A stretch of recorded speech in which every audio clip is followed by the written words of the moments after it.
Hello and welcome to the Rabblecast. My name is Eric Hernandez and you are listening to episode number 635. Just me in the intro, but Doug is on the show for as quiet as he is. Don't worry. We get through some interesting stories. So, for anybody who doesn't know, if this is your first time listening to the show, welcome aboard, first off. And you'll find that sometimes we cover some weird topics from time to time. On this show, or this particular episode, 635, we somehow get into UFOs or UAPs, depending on how you want to refer to them nowadays, and supernatural or ghost phenomena. And I have a plethora of information in my brain from over the years of doing different things and witnessing different things that I just rambled for most of the show. Doug, for his part, tried to include his thoughts and everything else, but I just kept running. When I would ask him, he wasn't entirely sure how to respond. And that's fine. It's a weird area. It's a weird subject, but it's something that's come up in my life quite a bit. I don't know why it came up tonight. These shows are never really pre-planned unless something like big happens in news. Like we talked about CM Punk recently. We've talked about some other wrestling stuff after shows or video game wise, whatever the case is. We just go off the cuff. The other thing I do want to mention is I've noticed recently after last episode that my memory card for some reason doesn't want to cooperate 100%. With that said, for whatever reason, sometimes the audio might sound like it skips every now and then. I try not to edit out important parts of what we're saying unless like something happens with the sound. But for whatever reason, my memory card decides it wants to stop recording for a couple seconds, or it doesn't write correctly, I should say. And it's been an issue. So I'm going to try to resolve that hopefully by next episode and see what happens. See if I can't get another memory card, whatever the case is. But if you hear little weird cuts or jumps, it's me trying to work around the frustration of what this is currently happening. And we'll see if I can resolve that by the next show. But all that being said, we are brought to you by InsidePulse.com. You can find us under the many different sections. Just type in the Rabblecast, Inside Pulse, and you'll find us. Trust me, we're there. You can also find us over on YouTube, youtube.com/Rabblecast. Check out rabblecast.libsyn.com. It's where the show lives and breathes always. Check out the Rabblecast Facebook fan page, right? Also, don't forget, rabblecast@gmail.com. Stories, news, information, whatever you want to share, whatever you want to chime in with, feel free. And we'll go from there. I don't want to make this a long intro, so if you've been listening for a while, thank you. I appreciate it. I hope your holidays are going well. If this is your first episode, welcome aboard. This one's an odd one to jump in on, but hey, let's have some fun. Let's get into it. Enjoy the show.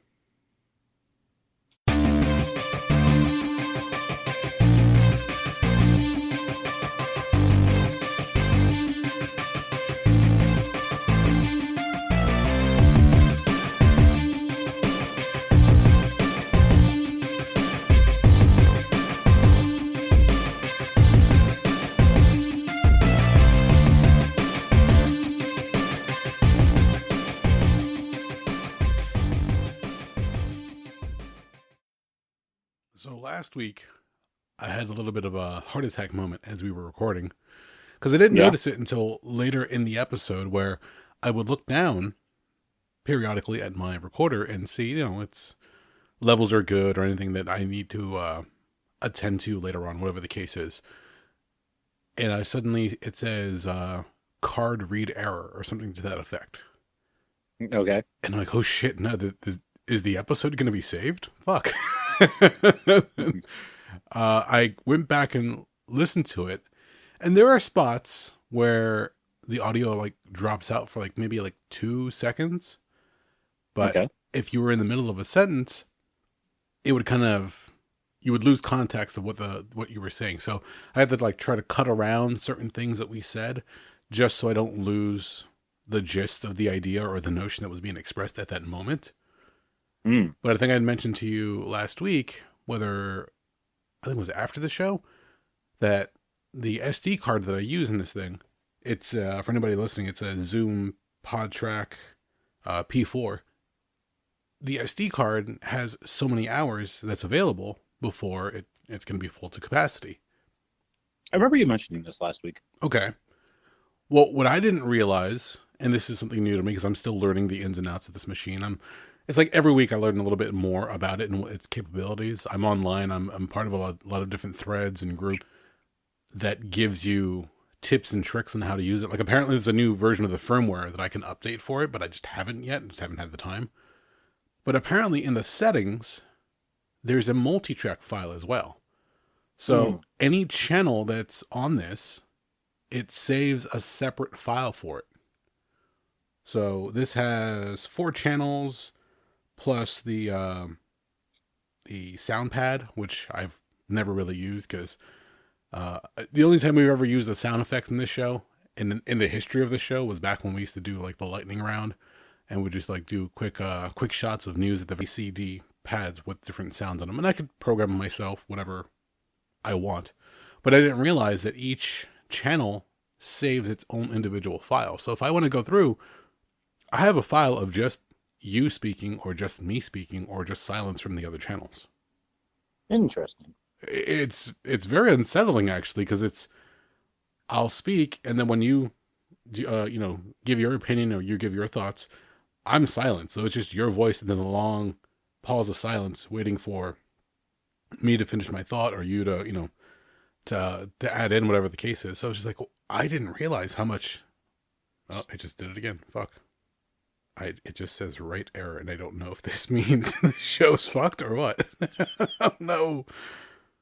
So, as I was just explaining this, it popped up again, right error. So I'm going to have to try to see what this might entail. Do I need to get another SD card? Is like the memory just screwed? Because I cleared off a lot of the different files for channels 1 through 4, the sound pad and everything else.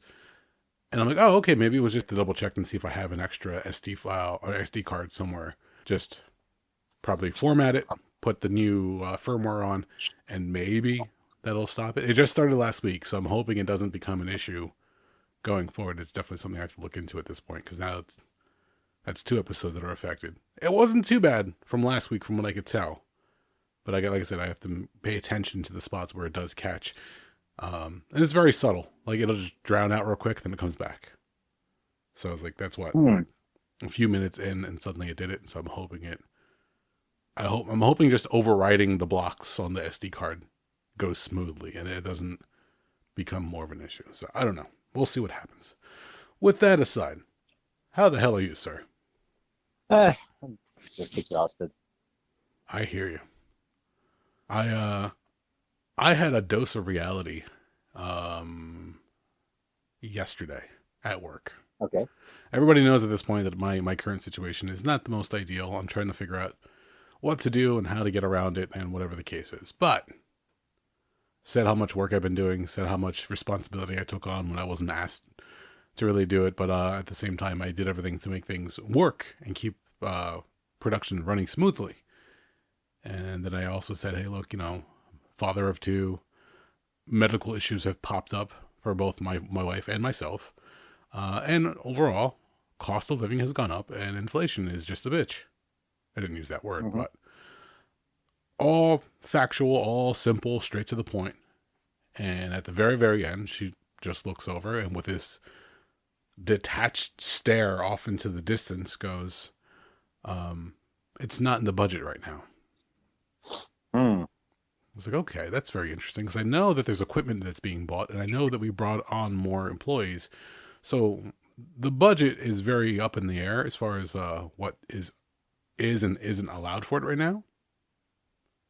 This is also a small business, so she has the final say. It's not like I can refer to somebody else. Try not to let get me down or whatever. Again, try to be productive with the energy that came of that. Today, as I was coming back from lunch, she comes down and decides to address the group.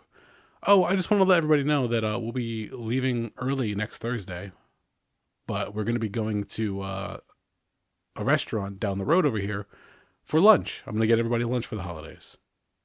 And I looked away and I'm like, are you fucking kidding me? Am I really living in this whole, hey, I'm going to get you a pizza party. We can't give you a raise, but we can get you a pizza party for the budget. Basically, yeah, sounds like it. And I was like, motherfucker. It actually happened to me, where the budget allows for a pizza party, quote unquote, And I know which restaurant we're going to. I've been there before. It's not a great restaurant. So that even upset me even more. But I was like, oh, whatever. I'm just not even dealing with it at this point. I'm going to keep doing what I'm doing, keep doing what I have to do to find my out, find what I need to do to improve my situation and my time there at this point. I should probably just go home now. If it wasn't for the fact that income was an issue as far as like bills and everything else, if I had the ability to, I would say, screw this, I'm leaving. Let me go home, take some training courses, and go look for another job. But my our mutual friend Andrew, also known as Tiny, sent me a reel on Instagram recently, and it was the same thing. Like, oh, raises are not in the budget, but we can get you a pizza party. And I'm like, motherfucker, I'm living the fucking Instagram reel. I was like, okay, I see how it goes. You bust your butt, you do what you have to do to make sure that the company succeeds. But when when you do additional work, you're rewarded with more work. And when you want financial compensation for said additional work, it's not in the budget. So I was like, okay, we'll see what we can do with that. How about you, sir? What do you mean? Anything going on with you? Anything in particular? Or all right, thanks, Spicoli. We're not even for the dumb fucks I work for. They're not even having a whatchamacallit. They're not even having a. They had a holiday party last year and they completely canceled that this year. Oh, really? Yeah, things are tough where I'm at. So we'll see what happens. I had an interview on Monday. Oh, really? Yeah, unfortunately, in about 20 minutes into the interview, I was like, I am not qualified for this job at all.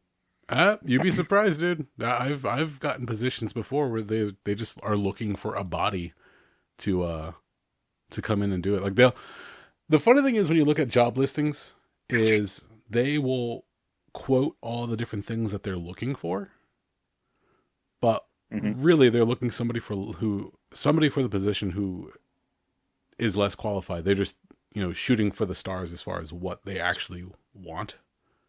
Because there have been a few times where I've put in on my resume, especially earlier on when I was studying electronics, and I would put all the different things that I could do. Anybody who does a resume, let's face it, everybody tries to exaggerate a little bit, use fancier words to explain what you do and everything else. And when I get there, they're like, oh, yeah, we need somebody who can do this, this, this, and this. I'm like, okay. And then I'll just wing it, essentially. I can't do most of what they're asking for, especially early on, because I was learning. But they're like, oh, we really just need somebody who can solder. I was like, I can do that. Go in, do the job. And like the majority of the stuff that they were asking for never comes up. So don't sell yourself short. You never know. If they spoke to you, if they saw your resume, depending on the other candidates as well, I'm sure you have a really good shot. So good luck to you, sir. I hope, at the very least, I hope it's a good change for you and an improvement going forward. I already talked to the recruiter on Tuesday. He said they're not taking me. Oh, fuck. All right, well. I told you I wasn't qualified. Jesus Christ. Well, okay. I was hoping. I'm trying to push the positivity, even though I'm dealing with a bunch of other nonsense. Like anytime I hear somebody like, oh, I'm trying to apply something else, I'm like, dude, go for it. Good luck. I want that. I want that for you. I want more better things happening to my friends. A lot of people deserve it. There's a lot of our friends online, especially, not picking anybody in particular, but they're just, down in their luck, really difficult times. Work is either slow or frustrating, or, income is, I don't know what words to really put to this. Income is just tight sometimes. Like, you want to work, but sometimes you have a medical issue. You want to work, but sometimes the hours aren't there. Stuff along those lines. There was one job I saw that I was going to apply for, but it was all part-time work. And I'm like, man, like the pay is there. It looks like the benefits are negotiable, but it was part-time work. I'm like, that's not going to... If I was single, I would have a better opportunity at finding different job openings. But on my current situation, it's like I have to take certain things into consideration. and make sure that I make the proper choice for my family, because it's not just me at this point. So, and that's what makes things a little interesting. See what happens, but Yeah. we'll see. Plus that, and it's also the end of the year, so it's a little bit harder. So, for anybody who's out there struggling, having a tough time, if you happen to be listening to the show, I knew a few friends recently said they've been catching the episodes. I'm rooting for you. I hope things get better. I hope things improve. I hope you have a happy holiday, even though if it's not something that you normally enjoy, if it's not something that you get together with your family or your friends. You know, sometimes we can't choose our family, but we can definitely choose our friends. So I hope at the very least, if you're having a tough time, reach out to somebody, because I know around this time of year, things get really difficult and people get, seasonal depression and everything else that kind of kicks in, and it's really a pain in the ass. So reach out, have fun. Don't sit there and then wallow in all that misery by yourself. Let somebody know what's going on. So No, fuck. No. You know what? No. Fuck that. No. No. If you're fucking dealing with seasonal depression, here's what you do. You know what? Fuck everybody. Stay home. Drink heavily. Fuck everybody. Buy a fucking gun. Buy a knife. Buy 3 guns. Buy 5 knives. Fuck everyone. Just fuck it. Fuck it all. I think I triggered something. Who gives a shit? Fuck everybody. Okay. The drinking, okay. The guns, all right. Knives, okay. What do you plan on doing with all that? You just, sit there in an armory? No, at that point, I don't want to say anymore, because I don't want to put this in a position where I don't want you, me, or the podcast to be liable for anything if somebody takes my insane asinine ranting seriously. Oh, come on. We're like one Jewish joke away from like getting infamous. Times are tough right now. You never know what you can say that will set somebody off. That's suddenly like, oh, they're wrong. They can't say that. Like any opinion you express nowadays will just be put under a microscope and taken apart, and then by the end of it, like, they lose all context for what you just say. So yeah, stock up. I heard ammo's going up in price. Stock up before they put the new price tag out there. There you go. Yeah, why the hell not? I just brought some ammo from the Czech Republic the other day. Oh, Jesus. Specifically, huh? Well, no, I was on Monday. I went to this one gun store I've been meaning to go check out for a while, and I'm wandering through there. I go over, I'm looking at the ammo shelf. I was like, let me see if they got anything worth picking up.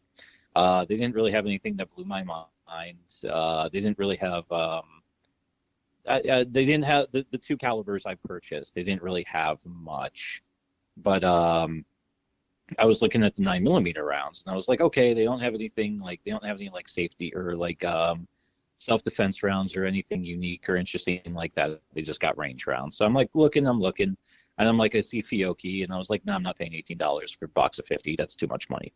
So then I look over and I see this wacky shit and I didn't recognize the brand name before. And I was like, oh, that's interesting. And whatchamacallit, and it's like $15. And I was like, all right, that's a wee bit high, but close enough. And I'm looking at it, it says made in Czech Republic. And I'm like, that's interesting. But that can also be like a nice companion piece to the box of ammo I have from Turkey. Ah. Yeah, you'd be surprised some of the weird stuff that gets imported. No, when it comes to firearms, I'm really not, to be honest. Because I remember for a while on Discovery Channel, there used to be like a glut of different gunsmith shows. Okay. And all of them have gone away. Are you thinking of Sons of a Gun, Son of a Guns, or Sons of Guns? Yeah, that was one of them that was really popular for a while. And that guy, the father, ended up being like a real douchebag. And a pedophile. Yeah. Oh, well, I was going to try to be nice about that one. But yeah, no, if anybody looks it up, it was a fun show for what it was. I mean, father and daughter working in a gun shop, creating, designing different things. And I always find the whole premise of these shows really silly, because one day some random guy comes in, I got this project and I really need this kind of firearm, blah, blah, blah, blah, blah. And then they go off and start to design it. And you think that would be nice enough for a reality show about firearms.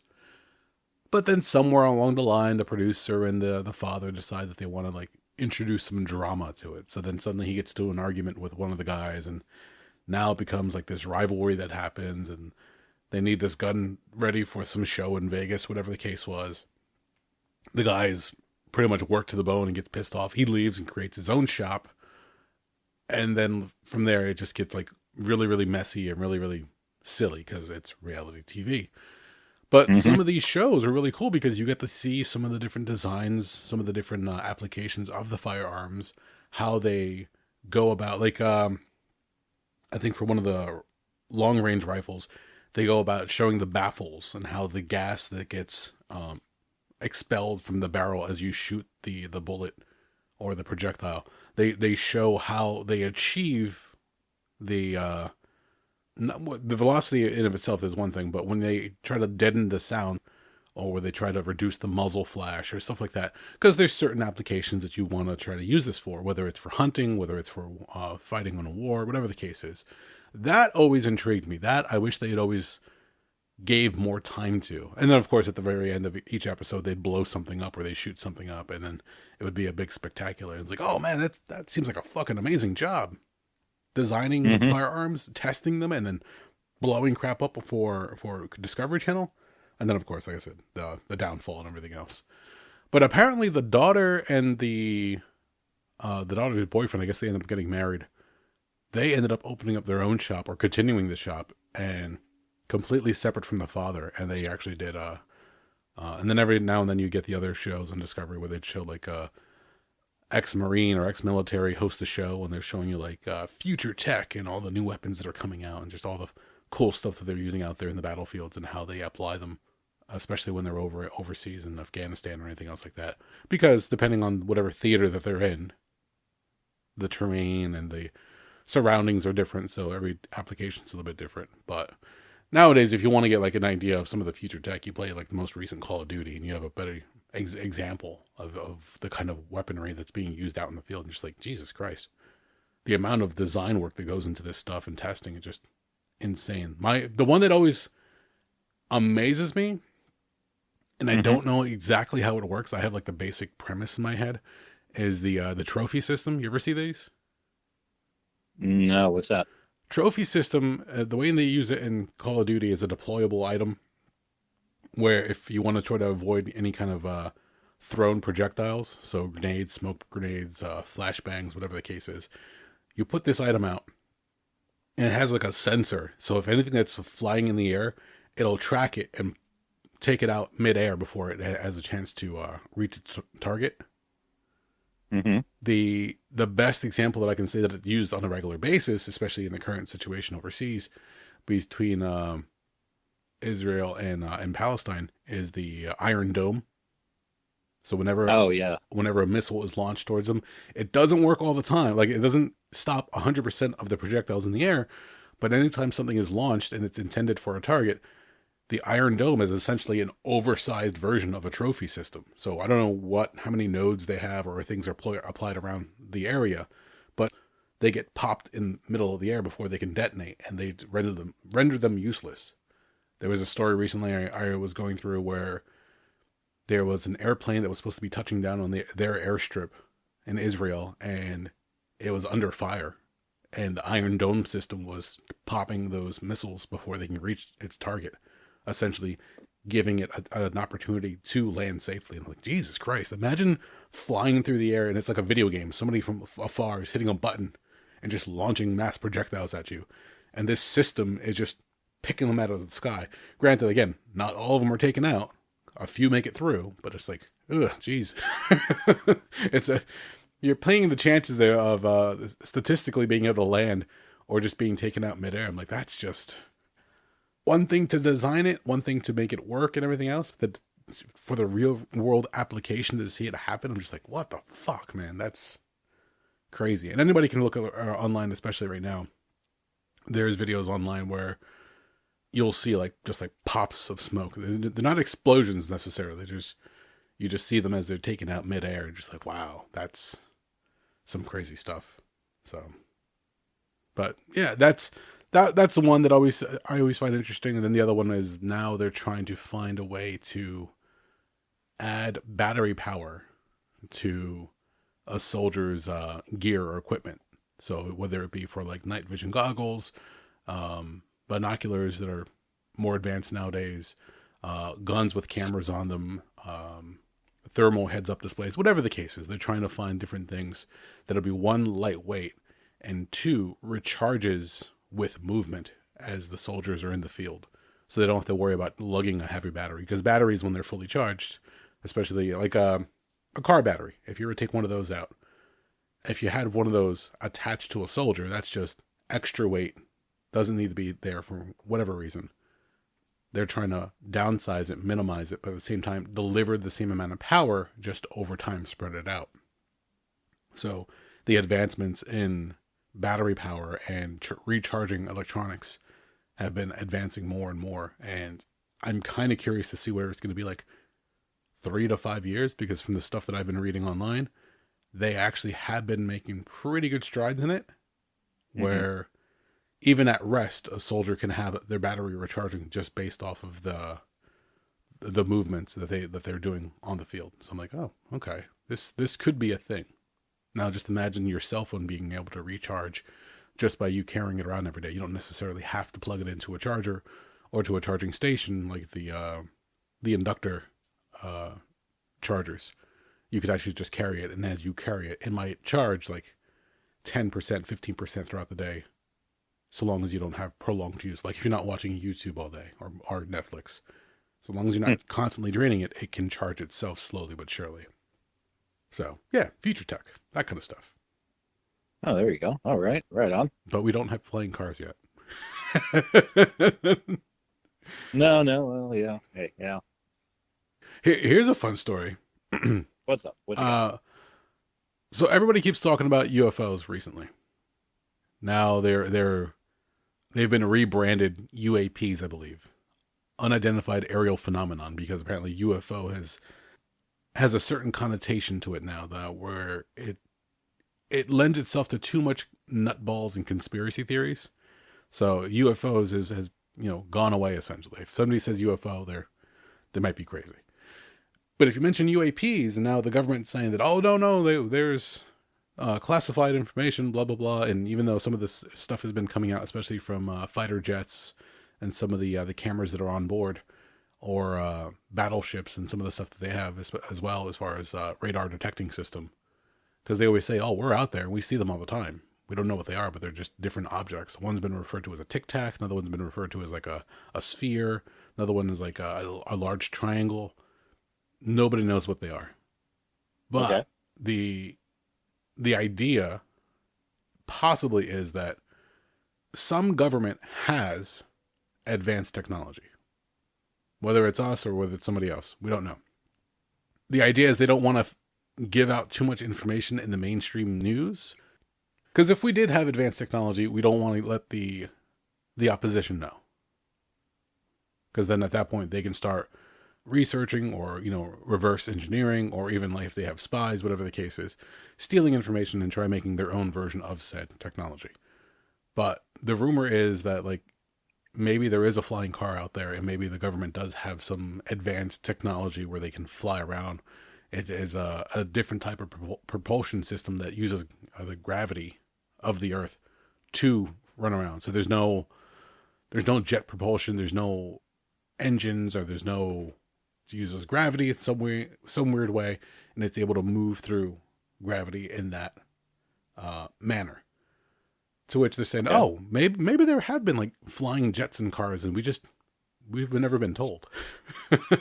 They have camouflage, and they're rounded, and they're smooth, and they avoid radar, they avoid LiDAR, and all this other stuff. And I'm like, imagine if we could get a flying car. Like I'm not trying to go like all crazy with the conspiracy and UAPs or UFO like sightings, even though that's like one of my favorite things. Whenever I used to pick up copies of Weird New Jersey, part of my favorite is the ghost stories and the UFO sightings.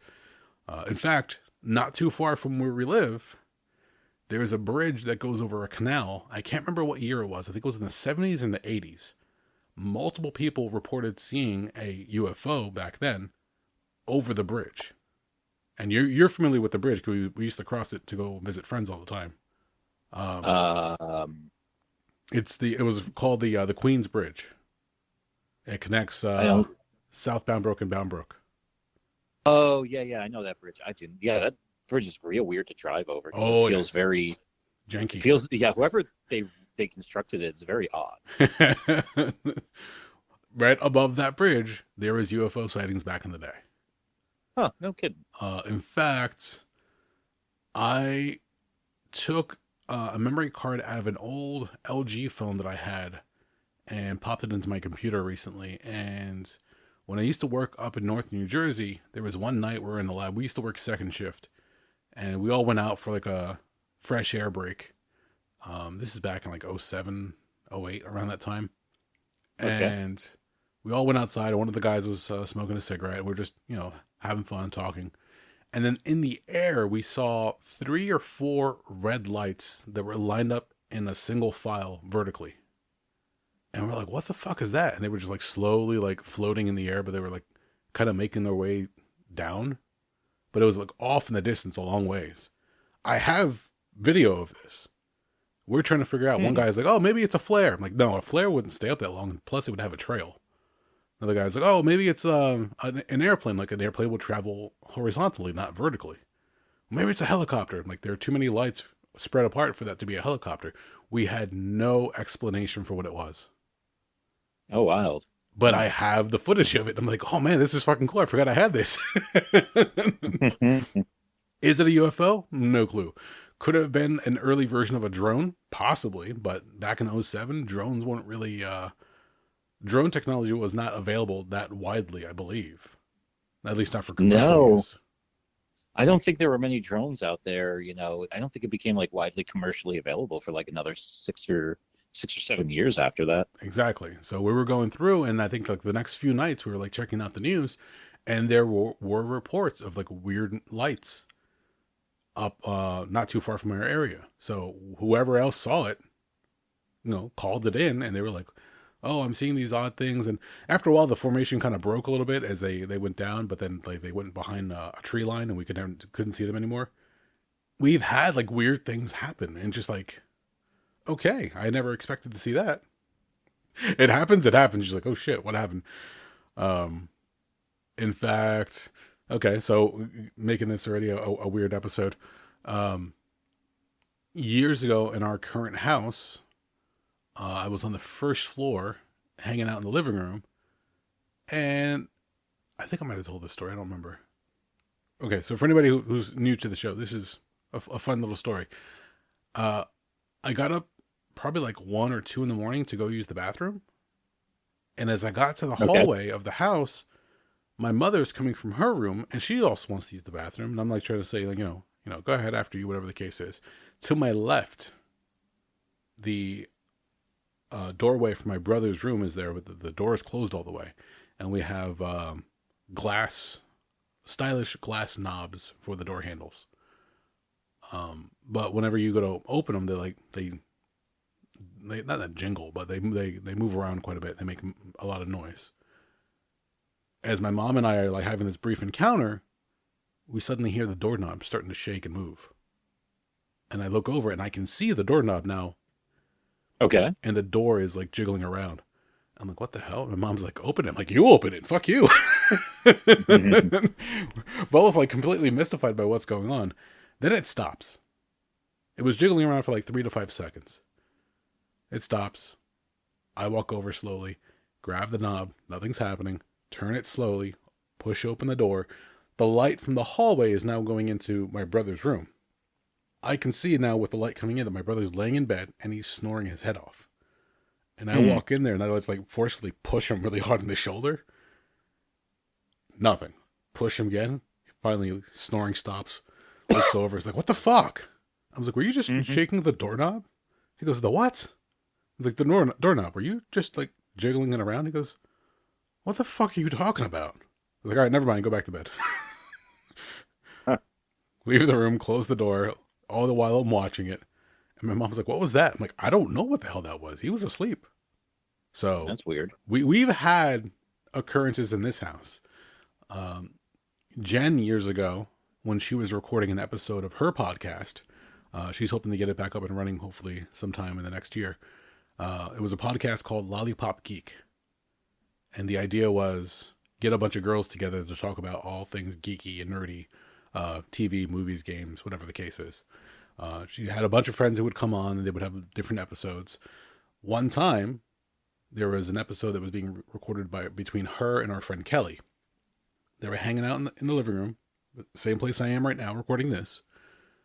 And Jen isolated this piece of audio. I think she still has it, where her and Kelly are talking back and forth over, I think, one of the TV shows recently had come out. I think it was like Once Upon a Time. And as Jen's expressing this one thought, suddenly you hear a knocking. And it's clear as day on the audio. It's just that you hear a knocking sound, to which it interrupts Jen's thought.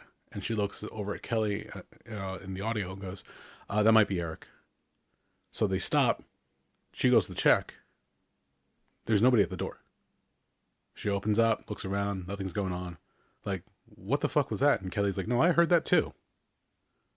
They go back to check the audio afterwards, and you can hear it clear as day. There's a knocking sound. Looks like somebody's coming. Sounds like somebody's coming in, or somebody's at the door. Nothing happens. No, or nobody's there. So, I wonder. Well, again, it depends on what you want to believe and what you do believe, whatever the case is. I know when my family first moved into this home years ago, my father actually had a priest come in and bless the house and everything else, because my parents are Catholic and everything else. So they wanted to make sure that they got rid of the old spirits or the harmful spirits, whatever the case was. But my parents have even told me that they've had weird encounters here and there in different stories. Another story, fun one, because there's been plenty that's happened in this place. Jen, I used to have a room in the basement. The basement used to be nice and fixed up, and it was a nice place to hang out and throw parties, whatever the case was. Jen was in my room downstairs, hanging out. Wasn't feeling well because I think she had a headache or something. She was just tired. Everybody was upstairs watching a wrestling pay-per-view. And then Jen said she heard somebody coming down the steps. We have creaky steps, so like if you try to go down a set of steps in this house, you're going to be heard, no matter what. No matter where you step, you can't avoid it. She heard steps coming down, and then she heard steps coming down the hallway of the basement towards my room. She thought it was me. She goes to get up. Nobody comes through the doorway. The footsteps that were coming towards the room faded away after, a few steps, and that was it. And she thought maybe I was in the doorway waiting to pop out or to scare her, whatever the case is. She gets up, goes to check. Nobody around. She's by herself in the basement. At that point, she goes, okay, I'm not doing this by myself. And she comes upstairs. She goes, I don't know what the fuck that was, but I thought you came downstairs. I was like, say that again? I was downstairs, trying to relax, take a nap. I thought you were coming downstairs to check on me. I heard some steps. It stopped. I went to go see who was there. Nobody was there. Freaked me the fuck out. I'm coming upstairs. I was like, okay. Jeez. Okay. So, again, for anybody who says, I don't believe in that nonsense, that's all like movies or, fairy tales. I've been around enough situations where there's something not right, and it makes you wonder. Like, you try to figure out what are the different sounds, what are the different noises. Again, I used to be in that room downstairs. Many a times late night when everybody's dead asleep in the house, I hear footsteps moving around. Nobody's awake. Nobody's moving around. But there's something moving elsewhere. I'm just like, okay, maybe it's like a squirrel got into the attic. Mind you, this makes no sense if you're in the basement. Or maybe a rat got into the basement, whatever the case is. But there's never been anything to match up with the different sounds we've heard. And when you tell the people, they're like, oh, bullshit. Okay, well, you hang out in the basement by yourself and see if anything happens after a while. It doesn't happen all the time. Don't get me wrong. It's not like a nightly occurrence. But it does come up every now and then where you'll hear something or something will happen. And you're just like, that was an odd phenomenon. And that's all we can chalk it up to at this point. So these have been great stories for back in October. Yeah, really.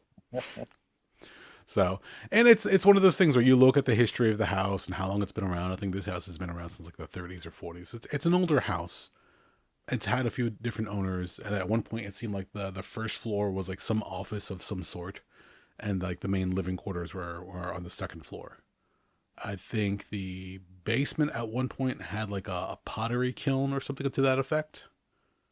Because on some of the they had made like makeshift doors, makeshift walls. It says turn off oven before blah blah blah. So they were doing something in the basement prior to when we were here, but we could never get a straight answer as far as what was going on, and you don't know who the owners are because it's sold through a realtor. So it's like weird stuff. Like sometimes the previous owner doesn't disclose all the history or information. They just disclose the essentials so they can sell the place. It's always been one of those weird things. To which it always fascinates me when, again, going back to reality TV shows. Do you remember the one show Ghost Hunters on Sci-Fi? Yeah, I remember that show. The two hosts, Grant and I can't remember the other guy's name now off the top of my head. I think it was Jason.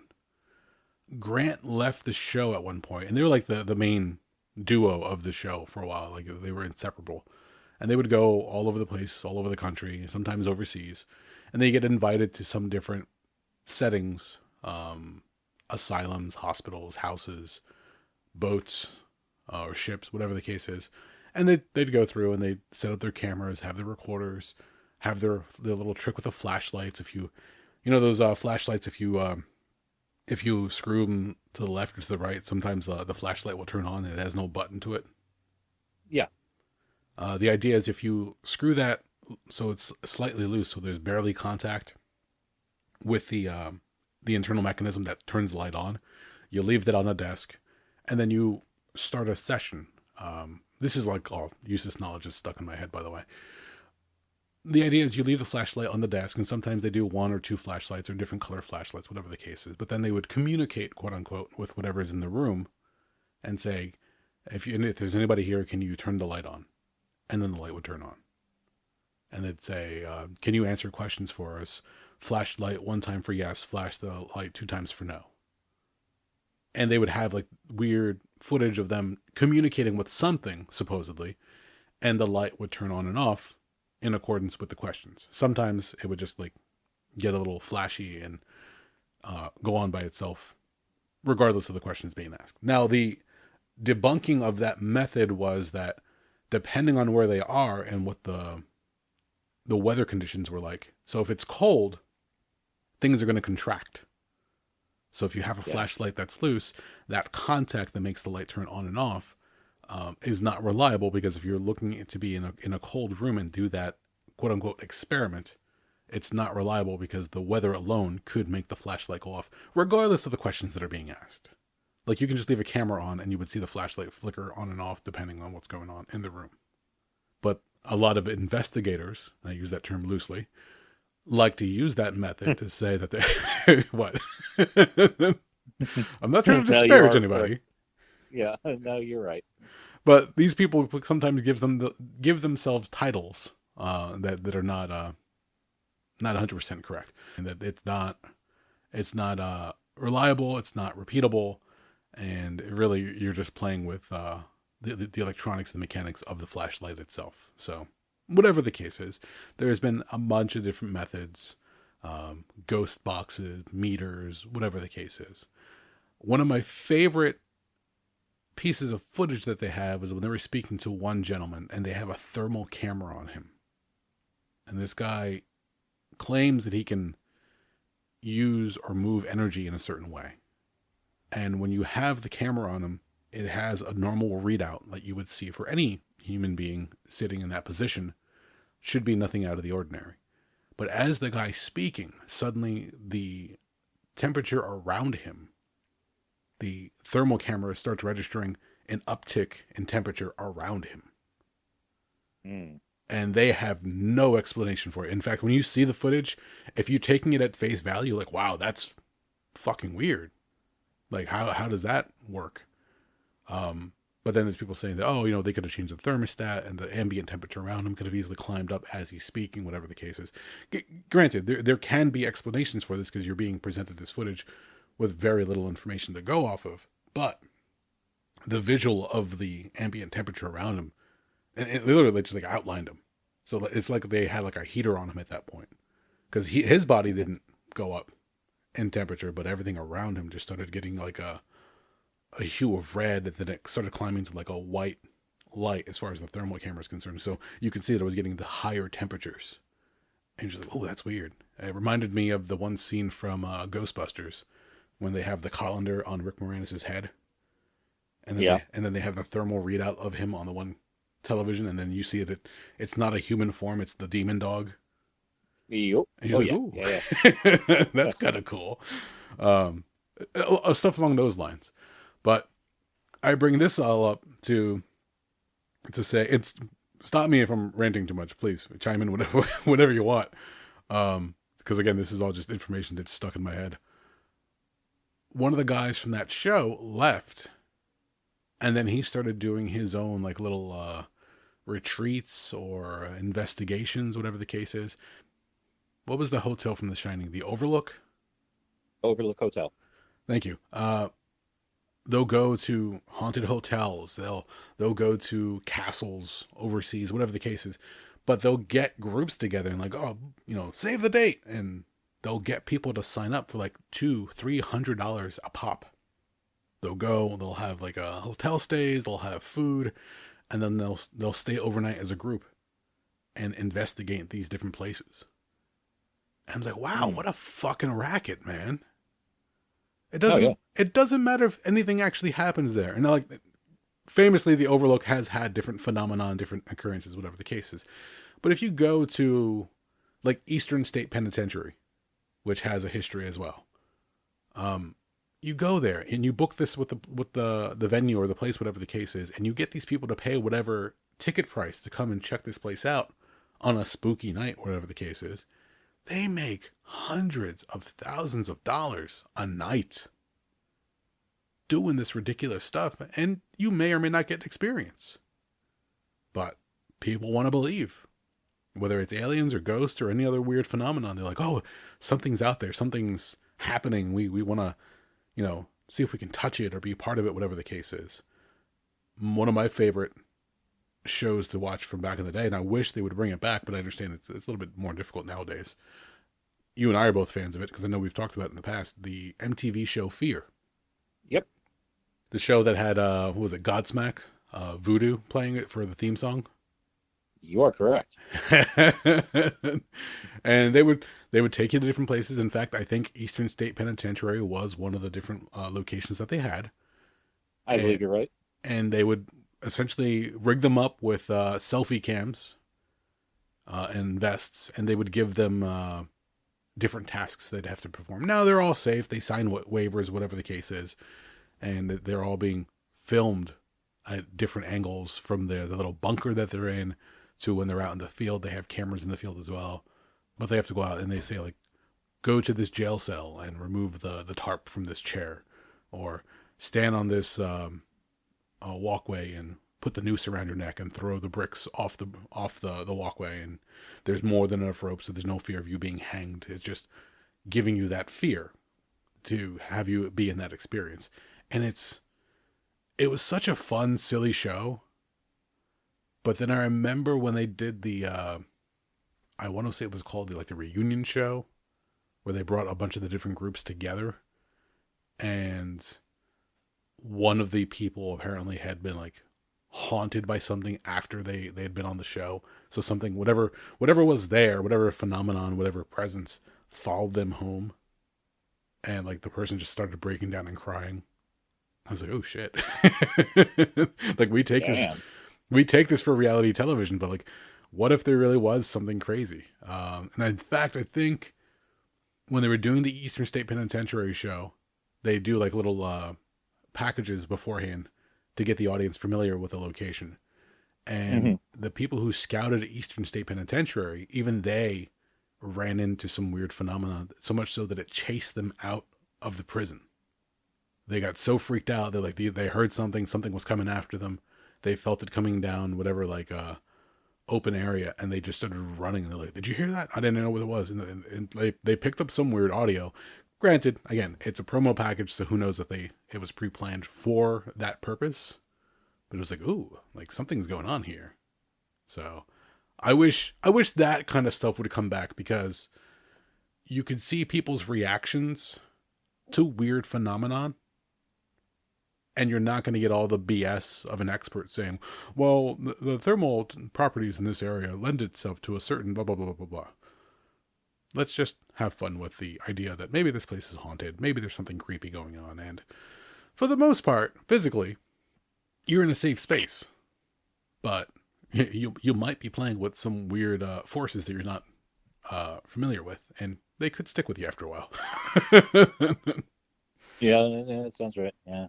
So, but it's weird to see, whatever the case is, if you believe in ghosts, whatever, or if you believe in otherworldly phenomenon, I am undecided. I am open to the idea, but I've also seen a lot of bullshit in my time. People who believe that they can communicate with the dead, or people who think they can move energy in certain ways. You talk to them and you find like the weird underpinnings. You're like, oh, this person's not well.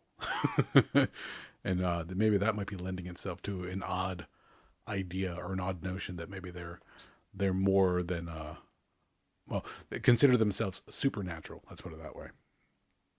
But oh gosh, I'm trying to remember the one. I can't recall it off the top of my head. But there's been a few different things here and there where you come across people who are just full of it. And they're full of it because like your bullshit radar goes off. It starts ringing like crazy. But then every now and then you come across somebody, and it's usually somebody who's older, somebody who's been around. And like, oh, maybe there's something to their story. Maybe they're not entirely kind of crazy. And that just, lends itself to urban legends and tall tales, and then from there you're like, oh, that this person fought off whatever, back in their day, and just like, oh geez, this is getting kind of weird now, but yeah, crazy stuff. But enough has happened. Like the doorknob, weird sounds. I remember as a kid, whenever I would ride home on my bike at night, if I ever had to like ride past a cemetery in the dark, I would always freak the hell out. In fact, not too long ago, I went for a jog, and I remember as I was passing a cemetery that's not too far from here. During the day, no problem. Like you walk by and it's not a big deal. But as I was going through at night, I'm like, why do I have this weird sensation? Like, is it just because you're taught that cemeteries are creepy places and they're usually used in like horror movies and stuff like that? Or is there actually something there? Like, what kind of fear am I feeling right now? You ever had that happen? Well, yeah. Do you just It's talk it been a up while, to but yeah. like stories that you've been told, or do you think you feel something supernatural like lingering in the air? I think it's my mind playing tricks on me. Okay, fair enough. That's what I like about you, Doug. Well, the thing is, I don't really, unless I see some type of verifiable evidence, I don't believe in much of anything. You know, I look at it and I'm just like, yeah, that's great. Like, is there something out there? Maybe, maybe not. I don't know. I'll believe it when I see it. Uh, that's the way I look at it, honestly, for most everything of that nature. Well, see, Um, that statement alone is kind of difficult because a lot of people say, I'll believe it when I see it. mhm. More often than not, there's nothing to see. It's like people who would take pictures. Remember, like the old disposable Kodak cameras. Yeah. I remember those. You drop off in the photo lab, and your pictures are done in an hour. Ta-da! People listening to it nowadays going, "What the fuck are you talking about?" You take pictures on your phone. Back in the day, one of the popular phenomena were orbs, and people always say, "Oh, there's an orb, some kind of supernatural happening." I'm like, no, not at all. Like that can be debunked many ways, and that's it's dust in the air that caught light at a certain angle that it's giving off this reflection, and it shows up as an orb or some weird shape. It could be some kind of insect that happens to be flying through. Sometimes they'll leave a trail behind them, and people are like, oh, okay, well that explains this like blur motion. Well, yeah, it depends on where you're at and how your surroundings are. The other fun ones are when people who take like a family photo like at a cookout, and suddenly in the distance or in the background you can see a figure that's not supposed to be there that suddenly appears like from the waist up. It's just like a half torso apparition kind of thing. And people are like, oh, what could that be? I'm like, oh, that could be a double exposure with another photo. Could be something entirely different. Who knows? But not always immediately supernatural in any way whatsoever. One of the fun ones, in fact, on this show, as I go back to do the playback and edits of it, every now and then I'll catch like a weird sound, and I don't put too much into it. But another phenomenon that can happen is electronic voice phenomenon, EVPs. And that's the idea that if you leave a microphone or recorder out and you have a conversation, if there is something happening, if there is something trying to communicate, that apparently they can manipulate the electronics and actually make sounds happen.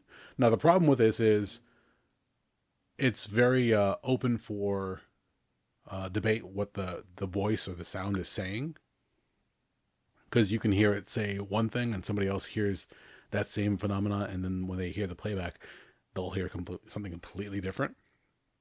And the worst part is if somebody presents you with this phenomena and goes, oh, can't you hear it? It's saying such and such, and now suddenly your brain hears that phrase in the phenomena. You can't not hear that anymore. Oh yeah.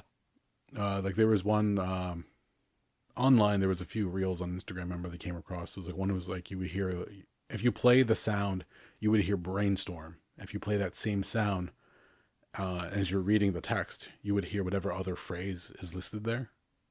So if you look at brainstorm, you'll hear brainstorm. If you look at the text for the other phrase, you'll hear that phrase instead. It's the same sound. Like you can do it any which way you want as far as listening to the sounds and reading with those words as you're listening to it. But your brain will interpret whatever information it's given. So if you see the first phrase, you'll hear that one. Likewise, if you hear the other phrase first, or you're presented with the other phrase first, and then you'll hear that one first, whatever the case is. And it's one of those odd things for human brains where we need a bunch of information to be able to make heads or tails out of things. That comes again with the, remember the dress from a few years ago? It was blue or it was a different color, depending on how you looked at it or who looked at it. Oh yeah, I remember that fucking nonsense. Yeah, it's stuff like that. It's like a weird, human trick where our senses, we think our five senses are, indisputable as far as what we can pick up. But hearing and seeing, and hell, even smelling, will definitely have their faults here and there. You won't get 100% picture of what you're dealing with, depending on how the situation is set up. But still, people are like, oh no, I heard this or I heard that, and okay. So when I come across these little clips of weird sounds and noises, I know, especially since I have you on my cell phone and you're being pumped through the recorder, sometimes I'll get some distortion. I don't think you hear it on your end, but I'll get some distortion where the signal will repeat what I say, or it'll be like a distorted version of my voice echoing a recent phrase that I just said. And it's just like, oh, okay, that's just cellular noise or feedback, whatever the case is. All that stuff can get clipped out, no problem. I try to. Sometimes it, overlaps with what you're currently saying, and you just can't take it out. But those weird things do occur here and there. Are there solutions for what they are 100%? Not at all. And especially with recording, depending on how sensitive the equipment is and whatever's going on in the room. I'm sure there's been times where people hear in the background. Again, my kids go to bed around this time, so sometimes you'll hear my son yelling because he doesn't want to go to sleep. He'll start, hooting and hollering, whatever the case. And sometimes you hear in the background, yay! Or you hear a door close because somebody's going to use the bathroom down the hall. Whatever the case is. There are noises that are picked up here and there. In fact, I think there was one time I saved a clip and I shared it with Jen because I could hear her from the other room having a conversation. It's very faint, and unless you can know what you're picking out, I played it for her. And she goes, "Oh, I'm sorry, I didn't realize you could hear me." I'm like, I could hear you off and on throughout the show. I don't know if the microphone picked you up all the time. I probably should get some more like soundproofing barriers, so it'll like deaden that area. But Hmm. it's a learning curve, different things like that. This is not my current setup is not conducive to a recording studio for on a professional level at all whatsoever. I'm sitting in my living room with a microphone on a stand in my chair. I'm sure you every now and then you'll hear me shift around in my chair, whatever the case is, or you hear my bracelet or beads rattle in the background, whatever the case is. Listen, there you go. But and you never know what's out there. You never know what's going on. Your imagination can run wild, and sometimes people come up with some really good explanations with it. If not, they come up with some really interesting stories, and they turn those into books or TV shows or movies or screenplays, and they have fun with it. From there, you'll have a bunch of different things. In fact, there was a movie with Michael Keaton back in the day, and I believe it was in the mid-aughts. It was White Noise, and it was based off the idea of electronic voice phenomenon. Yeah, I remember that movie. They tried making a sequel, but they went over the top with it and it wasn't as good. So, stuff like that. So, I don't know. It's weird stuff. Have you ever come across any odd things or? I know I have. I'm just not thinking of anything right now. I'm just having a hard time focusing at the moment. Where you were Um, when you were in Manville with Holly? Did you ever come across anything down there or no? no, not that I can think of. It was very quiet. And what about any of the two houses in Somerville when you were with Holly and Jimmy? Two houses. Did you only live in the one? Oh, you did. Okay, sorry. They were in the one house and they moved like 2-3 homes down the road. I know. Oh, yeah. They moved. They moved to that house about a year and a half before I moved in with them. So the other house that I helped them move, and I was at that house quite a bit. But yeah, I never actually lived there. But yeah, in those houses, I mean, I never really encountered much of anything. So yeah, if anything did happen, I am completely blanking on it, to be honest with you. Now I'm tempted to reach out to Jimmy and see if there's anything that he'd come across because that's an older home, and they say again depending on how you want to go about this, depending on the age of the home or the history of the home, some different things can happen here and there. Um, and Somerville's an older town, so you never know what you may come across in those places. But then again, things move, things change. There's no again. There's no real science to this, people. Hmm. Everybody thinks that they have a way of dealing with it. Everybody thinks that they have a method of communicating. Um, Oftentimes, you'll just run into a bunch of people just trying to make a buck. And I Yeah. really, who can blame them? It beats working retail or a 9 to 5. If you can tell Well, somebody, hey, yeah. who was the one lady, the Long Island psychic or something like that? It was like a housewife who I think it was like an Italian woman who like a big hairdo, and she would go around and tell people she could communicate with the dead. There was another show on Sci-Fi. I want to say Anthony Edwards was the guy's name, where he would invite a studio audience, and then he could claim he would be able to communicate with the loved ones that have passed on. Oh, But you're thinking of the show Crossing Over. is it crossing over? Yeah. What was the name of the host? Was it Anthony Edwards? No, it was John Edwards. Anthony Edwards. That's the dude from Top Gun and Revenge of the Nerds. Oh, Yeah, okay. John Edwards. Yeah. See how my brain completes things. Um, and that one was always talked about because they're like, oh, he's got an earwig in, and some producer off screen is feeding him information because before these audiences sit down, apparently they have them fill out like a little questionnaire form, like, who do you wish to speak to tonight? Who has recently passed on in your life? And then people are shocked, like, oh my God, he's speaking to my Aunt Edna. It's silly stuff like that, and people just play off of people's um, attached feelings and grief and playing off of that stuff I find repulsive. That's just ridiculous. But again, Do you know the stunt? what's that? Do you know the stunt that ultimately got Crossing Over canceled? No, I don't.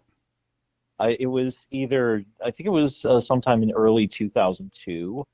They pitched the idea of Crossing Over was going to do a special on 9/11, maybe not even 6 months after 9/11 actually Oh happened. shit, really? Yeah, and they ran a couple of promos for it and trailers for it, and the backlash to it was so severe that they basically were like, "Yeah, the show's dead. The show is dead." So, yeah, Okay, that was too much. but if the show is dead, can we communicate it with it now? No. Am I speaking to the spirit of the show now? Wow, I that takes some balls. Either balls or complete detachment with reality to say, "Hey, 6 months after a horrible national tragedy, let's do this reality stunt around it." Hmm. Fuck, man. I did Yeah, that was not pretty hear stupid that. on their part. Yeah, it was one of those situations where I just remember hearing about that, and it was just such a. I was like, is this really like, are y'all really fucking doing this nonsense? Like, this is fucking terrible. Um, yeah, it was just so bad. And I mean, it's really funny. Actually, here I got the article, or I got the Wikipedia on it. I mean, at least one special in which he met with some relatives of the victims with the intention of communicating with those who were killed. According to Edwards' autobiography, he did not know that the producers had chosen the victims' families to appear on the show. The trade magazine Broadcasting and Cable sent the story Psychic Plans World Trade Center Victim Show on the daily subscription fax sent to news medias and TV station executives. Oh, on October 25th, 2001. So that's like 5 or 6 weeks after 9/11. Holy Um, shit. yeah, Steve Rosenberg, the president of Domestic Television at Studios USA, the company that distributed Edwards' program, had tentatively scheduled the program to be broadcast during the November sweeps period, but news of the taping sparked a national outcry. Both the Sci-Fi Channel and the Crossing Over, which on Edward production office, were flooded with phone calls and emails, some expressing outrage at the exploitation of the national tragedy, others at what they perceived as extreme tastelessness in search of ratings. Rosenberg initially ignored the criticism, insisting the program would go on as scheduled, but within hours he terminated the plans. So that killed that show. Okay. Yep. Wow. That yeah, that's tone deaf right there. Like Yeah. how weeks after, like weren't they still like doing search and rescue at that point? I think by they were search and rescue. I think they called that off by within 2 weeks. I think they said like nobody would be alive by then. Oh, So Jesus. yeah, at that point it changed so that would have been like late September or so. By that point they switched over from search and rescue to just recovery at that point. And keep in mind, recovery took um, years. I mean, there were cases where I think they still have remains that they've never identified. I would believe so because I mean that kind of destruction.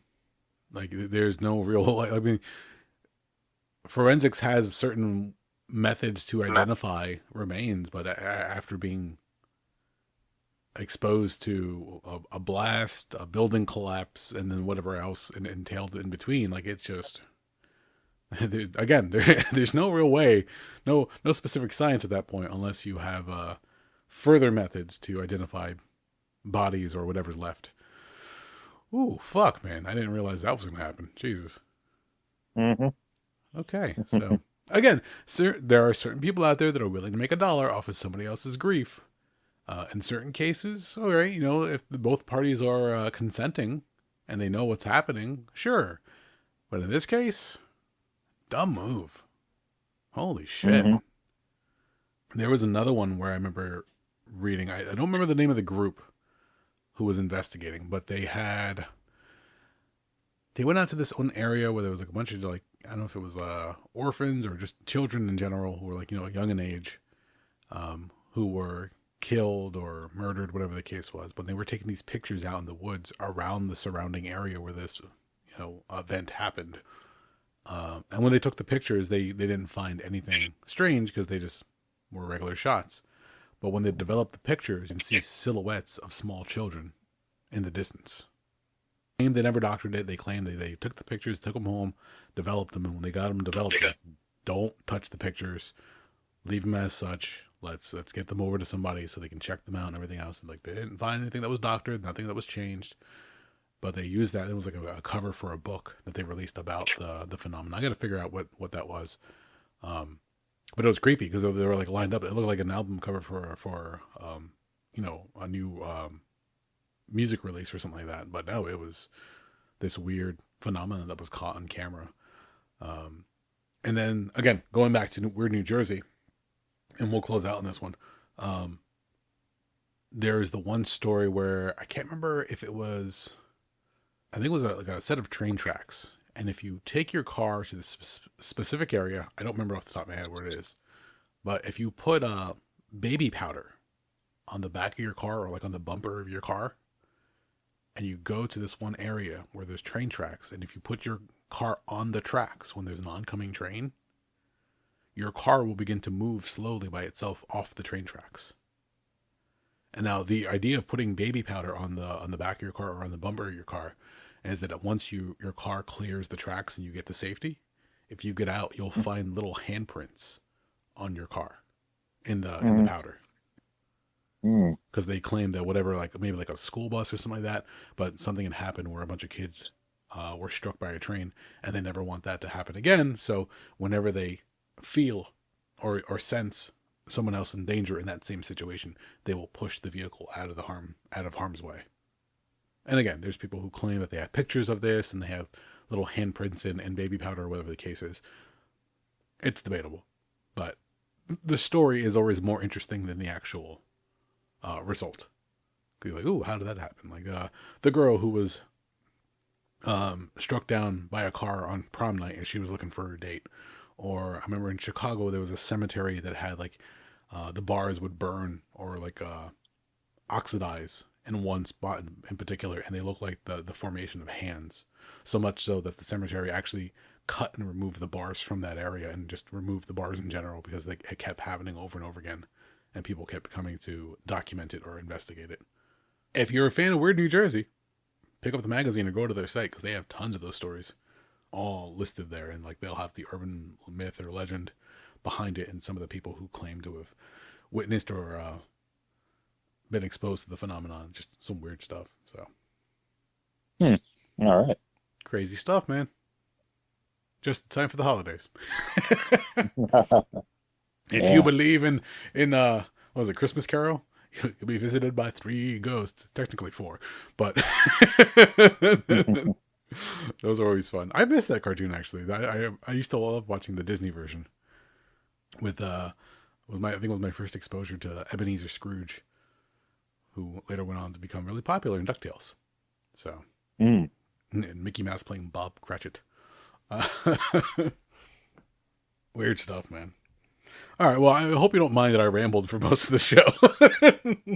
I'm struggling to keep on. So yeah, you're carrying the weight here, man. Dude, this is all right. When I say useless knowledge that's stuck in my head, I'm amazed myself sometimes with the amount of stuff that is tucked away in my brain, and unless it's called upon in a certain situation, it just never gets used. To which it sometimes terrifies me when I'm like we were talking about the SD card in the beginning of the show, and again, I'm gonna have issues with this recording. But it makes me wonder just how much of my hard drive and my brain has been taken up with useless knowledge that I'm going to have to start dumping some of that knowledge because I've got to learn stuff that's actually useful. And I still got, hopefully, many, many years to go in this lifetime. So hopefully I don't fill my hard drive up to the point where I start skipping like, oh yeah, I remember part of that. And then it just drops out every now and then. So we'll see what happens. Anything else to add? I got nothing, man. I'm sorry. I got you, brother. It's all right. If you made it this far, thank you for listening. My name is Eric Hernandez. I'm Doug.